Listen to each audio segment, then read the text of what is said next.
A North Carolina school system is apologizing for a fourth-grade assignment that generated racist remarks. This was first reported in the Charlotte Observer. Reporters say the students were asked to write tweets from the point of view of a historical figure. We're told one of the tweets said, "Slavery forever," and another said, "You may not agree with slavery, but I do, and I'm honest about it. Hashtag slavery for life." Just want to point out, these are tweets that other fake tweets, mock tweets that other 4-year-olds, had to see. Another student wrote under the name Confederate for Life. That was the mock Twitter name. Again, ending the tweet with the hashtag slavery forever. The tweet breakdowns are all from WJYZ.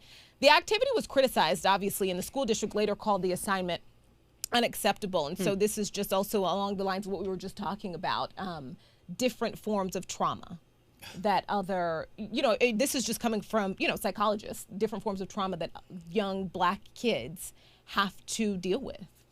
I'm speechless when it comes to this. Yeah. This is so unbelievable to me. Honestly, I just, man.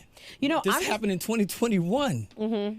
It reminds me of that other assignment, which I actually, when I first read this, I thought it was a follow-up to that story because it sounded so similar. I was just like, oh, we're following up, the last story. But what I'm happy about is that it's coming to light, because I feel like this just didn't start in 2021.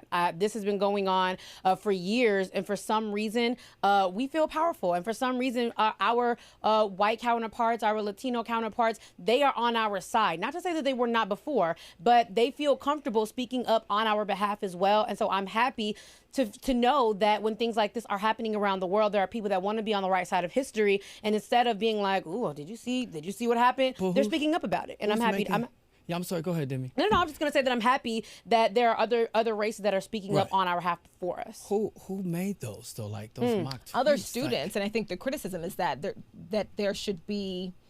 What am I trying to say? Policies in place, or understanding or training in place that maybe you can't go to kids and say, "Hey, speak as if you were a slave owner." But you know what?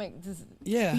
But you know what's the craziest part to me is that what grade were they in, Romeo? 4th grade? I think 4th grade. So we're talking 9, maybe 10. So we're talking about, again, bringing home my point that I've been making the last week or so, is that this is in the children when they are born. They are born with this notion. And they're being taught it at home, obviously. Exactly.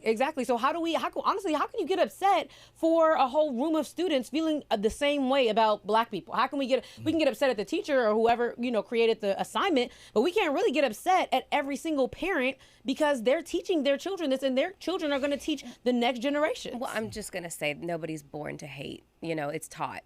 Absolutely. That's what I said. Yeah. You learn it at home, and now you have the teachers encouraging that. That's crazy.